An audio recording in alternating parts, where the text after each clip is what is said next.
This is Nigel Farage bringing you the latest edition of Phone Farage on LBC.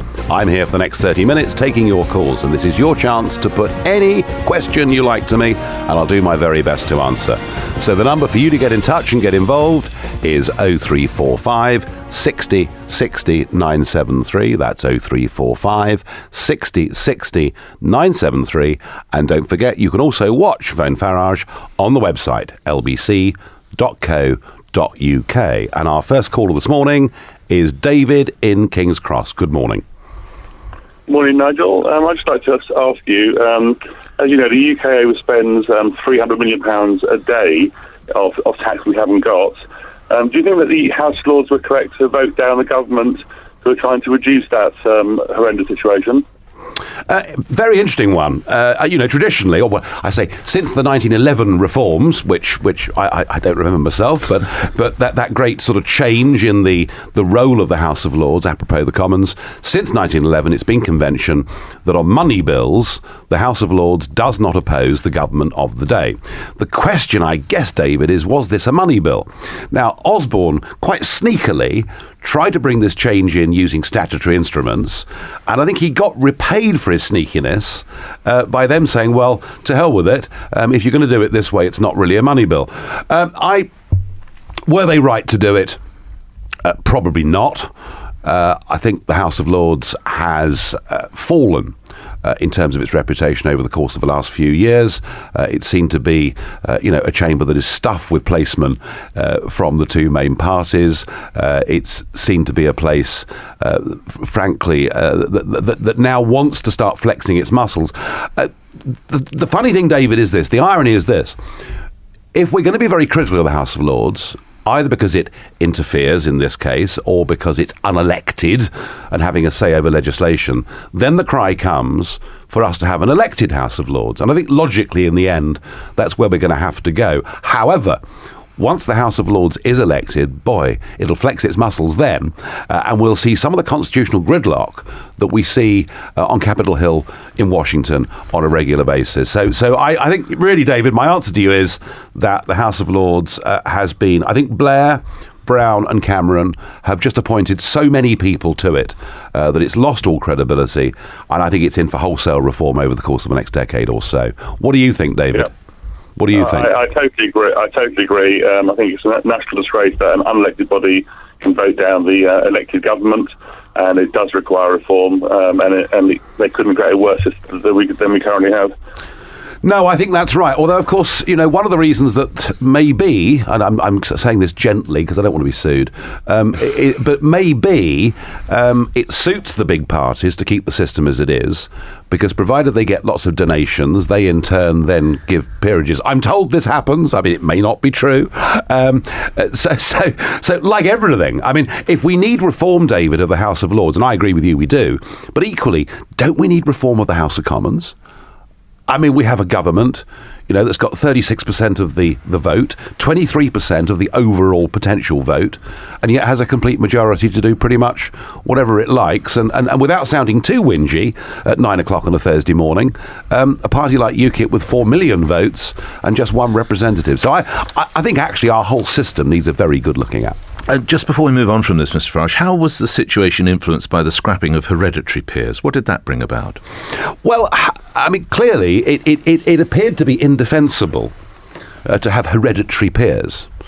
Descendants of George IV's or William IV's drinking mates, sitting on the benches. But they didn't bring a necessary political hue to it. I think what was interesting was that the vast majority of hereditary peers only ever spoke on subjects about which they had expertise. Fox hunting. Well, in many cases, yes, it might have been that. Or landed estates or whatever it may be. We didn't have great constitutional crises. Was this a constitutional crisis earlier this week? Nearly, but it shows that there is an appetite in the House of Lords. And there's clearly a majority between the Labour and the Liberal Democrat. I mean, 104 hereditaries the Liberal Democrats have got. 104! Do you know how many UKIP have got? Go on. How about none? Well, actually, we've got 3, but they all defected. But the Lib Dems have actually been given 104. Yeah. The whole system looks ridiculous. I sense that the Hereditaries kind of knew their place a little bit, and I think that you've put in the House a lot more people who are very politically active, and I think this battle will run and run. That's my view. And we must move and run. Where are we going next? We're running to Lambeth to speak to Anne-Marie. Hello, good morning, Nigel. Hello. I just wanted to ask you what UKIP's position are on the reduction of working tax and child tax credit. I understand that UKIP also agree with the government that they need to be cut.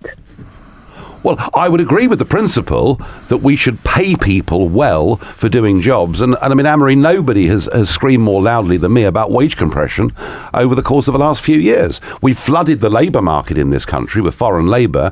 We've driven down, the money that people earn. And I've argued for a long time that if you stop that oversupply of labour, stop big companies taking advantage of this, then people would get paid better to do their jobs. We are where we are.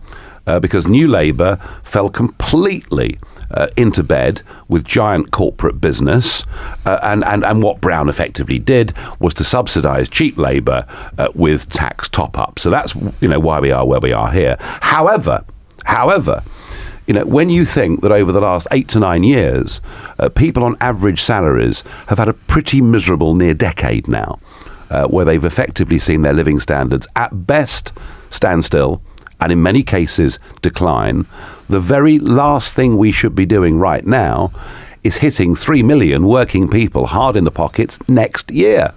And so the way the government are doing this, I think is pretty appalling, frankly.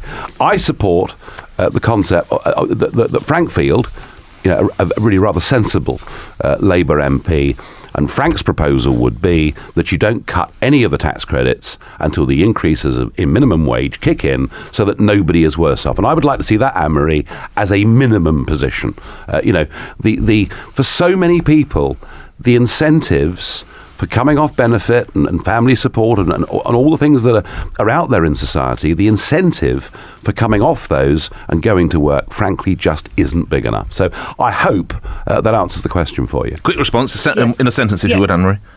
I just wonder why the Tory government have decided to bring in the tax cuts first before actually raising the tax threshold and bring in the minimum wage. I wonder why they've... Well, two reasons. The first, of course, is that George Osborne has been a disaster as far as our public finances are concerned. He doubled the national debt in the course of the last 5-year parliament, and the figures for the first 6 months thus far in this parliament are bad. So he wants to cut the overall level of debt we're running every year. But politically, look, they've got a majority. Why should they worry? And if that sounds horribly cynical, Anne-Marie, I'm afraid it is. But I also think it's true. Welcome to the world of politics in some sense. Okay, moving on to Mary in Croydon. Good morning. Good morning, Mr. Farage. Hearing about the increase in tuberculosis in London, in this country, is very scary. I'm wondering if immigrants shouldn't be health checked when they come before they enter the country. I know it would be expensive, but wouldn't that save a lot of problems? This is a City Hall report that showed that now London is the TB capital of Western Europe, and in some boroughs such as Brent and Newham there's more TB than there is in countries such as Rwanda and Iran. Mr. Farage, routine health checks? Mary, I knew exactly where your question was going. Of course, you are 100% right. But make sure you don't give your surname out. Otherwise, you'll be hounded, as I have been, for being a ghastly person. I tried in the general election to point out that any country that runs a sensible immigration system does actually do a number of checks on people. It checks people for communicable diseases. It checks people for criminal records. It makes sure that people who are coming have an address to go to. This is what normal countries do. But I'm afraid, Mary, we've suspended all of that, and we've gone for this dream of the free movement of people, and we don't want to be judgmental. But you were called heartless when you said this in the heartless, past. Absolutely. Yes. I mean, I tried to make... How did you react to that, Mr. Farage?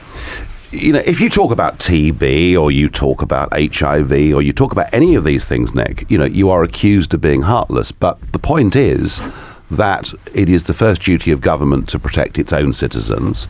And when you see increasingly, and I know it's not easy, but increasingly you see cancer drugs being withdrawn from people because they're too expensive. Well, 10,000 early deaths, it was revealed yesterday, yes, because of the postcode lottery when it comes to cancer. Yes. Just to underscore the point you've made. Yes, and when you realise, what is health tourism costing? I don't know, 1-2 billion a year, maybe it's more, who's to say, but those figures are roughly where we are. And my argument, and I think be with Mary at one on this, is that it's our job to look after the healthcare of our own people first, and for it to be a national health service and not an international health service. And when someone is screened and they have TB, you just bolt the door in their face. Well, you either say, I'm sorry, but we just don't want this, we don't need this.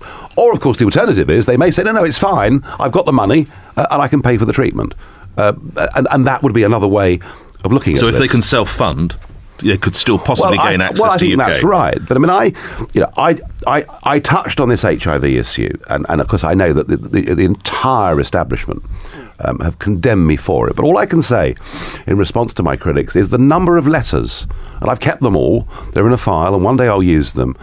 The number of letters I had from British HIV sufferers who say now getting an appointment, getting the drugs they need has become increasingly difficult because we have effectively said, we'll provide this care to anyone that comes in from anywhere in the world. And, looking after your own people isn't being heartless. That's the point I would make. And when you say use them, Mr. Farage, what you say? You say you've got these letters, they're in a file, and one day you'll use them. What do you mean by use them? Well, I've got to protect I've got to protect the identity of the individuals concerned. But you'll use them to underscore the support for what you're... Yes. And it's one of those issues.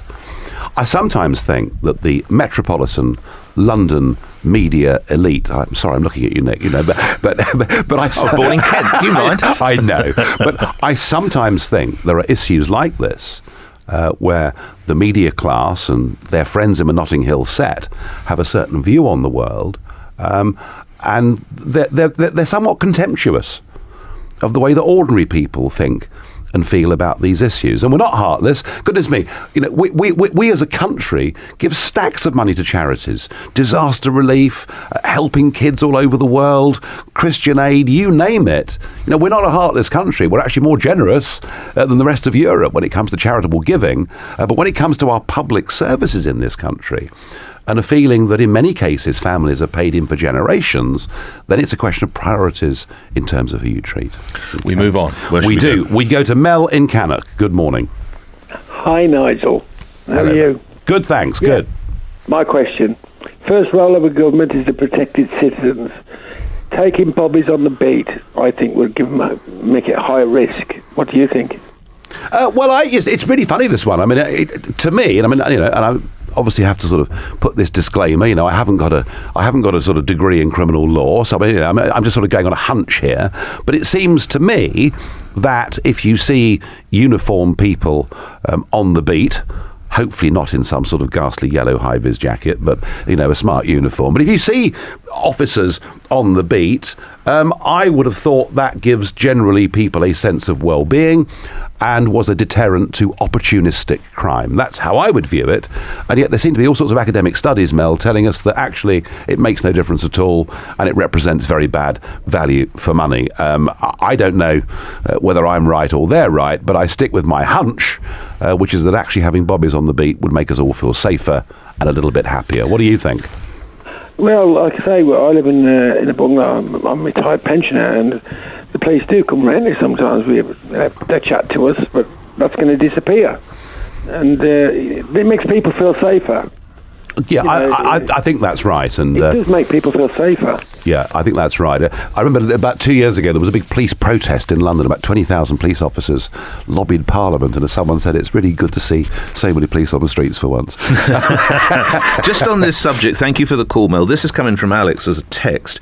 Nigel Farage is known as speaking up front and saying what he thinks. Can we have his thoughts on the Madeleine McCann case? They've gone from 29 police officers to 4, and it's cost £10 million. How was it 29 ever in the first place? Yeah, I've met the McCanns. I've sat down and talked to them. I feel desperately sorry for them, not just for the loss of a child, but for the way in which they were condemned. You know, they'd left the child alone, they'd gone for dinner, and yeah, of course, it's not the sort of thing parents should do. But I bet there are very few parents listening to this show this morning who haven't at some time, you know, popped to the shops for 2 minutes or whatever it may be.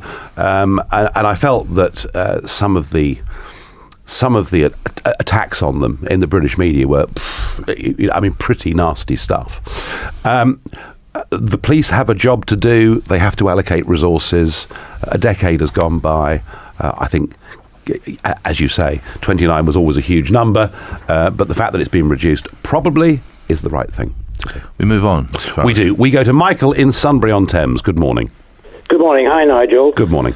I live on the floodplain near Heathrow, and I understand that there's going to be no remodelling or checking on the impact of a third runway on that floodplain. What do you think of that? Two things. Firstly, I have been unconvinced about the need for a third runway for a very, very long time. I'm very, very struck that traffic-wise and train-wise, West London is, frankly, operating at full already, and I just don't see how it can take any more. If Heathrow needs to be the hub airport where people go through, well, that's fine. What we should do is take some of the smaller short-haul packages away from Heathrow, and they could go to Gatwick, or perhaps even... So give Gatwick another runway? Or we have got facilities like Manston being completely unused. You know, Manston's unused, Southend's booming, because to build another runway even at Gatwick would take a long time. So I don't think a third runway, I don't think a massive increase in sheer numbers of people going in and out of Heathrow every day is a good idea. But can I make a second point, Michael? That is the whole attitude towards floodplains. It's, a year ago when we saw those extraordinary scenes down in Somerset, but equally, we saw some pretty awful things happening around the Thames as well. And we seem to have given up traditional river management, by which I mean dredging. And I think the sooner the authorities on the Thames and elsewhere recognise that whatever EU environmental law says, actually dredging blooming well works, the better. Thank you for that. We move on. Thank you for that. Michael, we move on. We go to Brian in Hornchurch. Good morning. Good morning, Nigel. Good morning, Nick. Hello. My question relates to the talk crisis that we're in at the moment. I just wondered how you feel this should be dealt with, considering that the company's now had 3 breaches of security in the last 12 months. Do you think they should be sanctioned? Do you think the public that are their customers should be allowed to walk away from any contract? If you were from where I'm from, then you would know that I gotta get mine in a big black truck. You can get yours in a 6'4". Whatever it is, the party's underway. So tip up your cup and throw your hands up and let me hear the party say, if it's so good in my hood tonight, the party's underway. Party's underway. That consumer confidence take their business elsewhere. I think the market actually will sort this one out. All right, thank you for that. Let's do some more of the emails, texts and tweets that are coming in before we come to another call. This comes from Rachel in Bexley. Who's right as regards stop and search in London? Theresa May or Bernard Hogan-Howe? By which, of course, I think she means Sir Bernard Hogan-Howe, who is reintroducing it in certain targeted areas. Yeah. Theresa May, who seems to be a fairly staunch opponent of this idea. Well, Nigel Farage. Yeah. Theresa May gave that speech at the Black Police Officers Association, and it appeared that a lot of the things she said that day were tailored to that audience. Now, I do understand that we want a police force that reflects the society in which we live, and it's a question of how we get to that and whether we need to use positive discrimination. But I thought... Where do you stand on positive discrimination? I've never liked positive discrimination. I think, frankly, it's insulting, whether it's gender quotas or racial quotas. I think with the police, it makes the public say, well, is that person there because they're good enough, or have they been put there to fill a quota? But do you agree with Sir Bernard Hogan-Howe's drive to try and get more non-white officers? Yes, I do. Met? And actually, it's working. Actually, within the Met, there is quite a radical change going on. And, Theresa May attacked, was it Difford and Powys? Well, there isn't actually a huge black community in Difford anyway. So no, actually what Hogan-Howe is doing is the right thing, and we're getting there. I don't always agree with everything that Hogan-Howe has said, and I certainly over the Leon Britton case, and you and I have discussed that in the past. However, I think on stop and search, and I will take off my hat as a political figure and just speak as somebody who's got young teenage kids around London, and we all have those natural, normal fears about our kids going out into the world, and they want to go out to parties on Saturday nights and all the normal things that they should be wanting to do. We did as well as kids. Absolutely. Yeah. And I think the increase in knife carrying, as a sort of a trend, a cult thing to do, is deeply disturbing. It's rather like guns, isn't it? The Americans carry guns, so they quite often shoot each other. And if people carry knives, well, it's fact, isn't it? And if people carry knives, there must be a greater propensity to use knives. And I think that on stop and search, I think Bernard Hogan-Howe has been really quite brave, shown leadership, and I bet you, if we polled LBC listeners, the vast majority would support Hogan-Howe on this, and I do. Just while you mention LBC listeners, I just want to remind you that Nigel Farage has his own late-night phone-in this Sunday on LBC. He's covering for my colleague Ian Collins. 3 hours of Nigel Farage. He'll be here from 10 p.m. on Sunday. Looking forward to it. Oh, very much indeed. It's a great opportunity. I've spent much of my life travelling around the country listening to all sorts of late-night talk shows. Now you've got one. And interpreting how well or badly the hosts were doing. And no, I'm looking forward to it a lot. I am told that there is a regulator called Ofcom, and there are rules that have to be abided by. And after this discussion that we're having this morning, I'm going to be taken off. Oh, are you? You've got your Ofcom training? A darkened room by an LBC executive. Right. And can I tell you what all we presenters agree? Whenever you go for Ofcom training, just nod. Don't actually ask any questions and get out as quick as you can. Just say, you're absolutely right, and I totally agree. Sign here, and I've done my training. But no, I'm looking forward to it, and 3 hours is a long time, and I will try and pick some pretty contentious issues of the day, and I will challenge people to come and knock down my arguments. So, I hope it's going to be good fun. Tracy in Hertfordshire. David Cameron says we don't need the Norwegian model as part of a Brexit. Does he honestly think that there aren't other ways we can go? I would like to know Nigel's views on that, says Tracy. Yeah, it's bizarre, Tracy, isn't it? We're told Britain's not big enough. She couldn't possibly survive on her own and make her own trade deals. And people say, well, actually, Norway, Iceland and Switzerland do pretty well. Oh, yeah, but they're ghastly little countries. I mean, this disparagement of these countries is extraordinary. Look, Norway, let's just sort of get a couple of things here right, shall we? The Prime Minister saying how ghastly Norway is. They're rich. They top the world's happiness index. They're allowed to catch their own fish. And they've made their own trade relationship with Europe, which suits them. But they have to pay would say they have to pay the cash and have none of the decision-making power. Well, that is straightforward untrue, because actually they don't pay their money to Brussels. They pay their money directly to some of the poorer emerging southern and eastern European countries. And you know why they do it? They choose to do it, and perhaps because they're a lot richer than us, they're able to do it. So that's not true. We're told Norway doesn't have a seat at the top table. Oh, yes, it does. Norway sits at the World Trade Organization. We don't. Britain doesn't. We're represented by somebody who's there from the European Union. We're told that Norway has to accept all the rules. Oh, no, they don't. It's almost Christmas panto warming up here, isn't it? Oh, no, they don't. When the Postal Services Directive came out, the one that effectively closed hundreds of post offices all over Britain, the Norwegians said, no, we're vetoing it. So the Norwegians retain the right of veto. However, Norway needs the EU economically far more than the EU needs Norway. Why? Because about 75% of their exports go to the European Union, and they trade with the European Union at a massive profit every year. So they're prepared to make a few little concessions, and that suits them. Tracy, Mr. Cameron, if you're listening, we are not Norway. We are a country of 65 million people. Well, it's probably rather bigger than that, actually, but let's call it 65 million people. We trade with the European Union, Nick, at a massive, massive deficit, about £50 billion a year. Actually, Germany should be paying us to be in the European Union, given the number of motor cars they sell in this country. We will... Tracy, I was in business before being in politics, which is pretty rare actually these days. And the one thing when you run a business is, like it or not, the customer is king. And in this case, in terms of our relationship with the European Union in trade, we are the customer. And if Norway can find a deal that suits Norway, and Iceland and Switzerland can find deals that suit them, and they're rich, successful, happy countries, then we can do even better than that. And I think for Mr. Cameron to be coming out with these arguments shows two things. Firstly, he's given up on the renegotiation. Clearly given up. Clearly decided he must just go all guns to try and keep Britain in the European Union.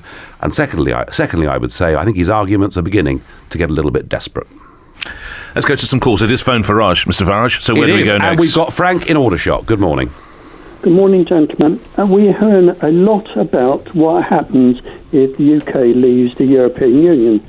I want to know what you think will happen if we stop in. Well, if we stop in, Frank, then we are stopping in a club that is failing. It has a migrant crisis, which is threatening to blow it apart. You know, Prime Minister of Slovakia saying maybe the whole thing will crumble over the course of the next few months. We're stuck in something that is in perpetual crisis with a currency, which thank goodness we did not join. We're stuck in something whose budget, and I was there yesterday in Strasbourg voting on the budget, and the budget's gone up by another 10 billion sterling this year, so the costs will keep going up. And we're stuck in something, Frank, where they have stated in the last fortnight they now want Turkey to become a member.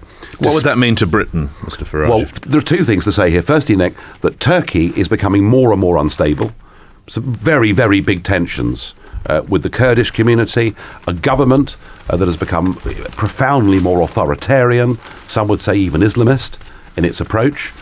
A population of 75 million, and people who are even poorer than those that recently joined from countries like Romania and Bulgaria. Frank, none of us can ever predict the future with certainty, but I would say this to you. I think the risk of staying in something that costs a fortune, that wants to expand to allow in even more poor countries, and where increasingly there are tensions between the member states, is not a risk that I want to take. And I think it's a safer thing, Frank, to say, do you know what? For good or for bad, we're going to take back our own destiny in our own hands and be the master of our own house. And it's fair to say, Mr. Farage, if Turkey was to come into Europe and Britain was still in Europe, Europe's borders would end at Syria. And that brings me into a speech made yesterday by Andrew Parker. You may have been travelling, I don't know if you heard about this, the Director General of the Security Service. He says Britain is facing the highest terror threat he has seen in his 32-year career. He believes that IS is planning a mass casualty attack on this country. There is a three-dimensional threat, as he calls it, an increasing amount of MI5's casework linked to Syria and IS. He also hinted at the fact that possibly some of the migrants, as you've said I think you told me this about 4 months ago, 6 months ago, you fear that some of these migrants might be deliberately planted. Mr. Farage. I fear that Andrew Parker is right. I fear that he's right, and I genuinely fear that the now uncontrollable numbers of people that are coming into Europe as winter approaches amidst that. And you know, you can listen to government ministers from Jordan, government ministers from Libya. They're telling us that ISIL are using these routes to get their people embedded within Europe, and I'm deeply fearful of it. And I've always been somebody that's hated big government and surveillance, and I can't bear any of it. But I think the threat we face is so grave that we have to allow the Andrew Parkers of the world to do their job. By which you mean greater powers? I don't see we have any alternative. And I'm afraid. And on this, former Australian Prime Minister Tony Abbott, you'll be aware, has told Europe that they are committing a catastrophic error. They need to learn a lesson, possibly from how Australia is. I thought the speech he gave in Mansion House on Tuesday night was phenomenal, and I've been echoing over the last 6 months very many of the things. Why does no one listen, Mr. Farage? They don't want to, because they don't want to appear to be unkind or nasty. So far better to imperil our own civilization than to stand up and be tough. Australia faced a similar crisis with the boats coming to Australia, and Australia dealt with it. I fear the problem is this, though. The message that went out from the European Union that I warned about back in April, then what Mrs. Merkel did over the course of a summer, effectively, you've taken the cork out of a champagne bottle. How on earth do you put that cork back in? Because now Mr. Juncker's talking about border controls and registering everybody. I was next to him when he was saying it on Tuesday morning. So now they're talking a different language, but it's a bit too late, because the message has gone out to everybody that you can come. So Tony Abbott, if we'd followed Tony Abbott, and by the way, in May, Tony Abbott offered to come to Brussels and to advise the European Union on how the Australians had dealt with it, and that offer of help was rejected.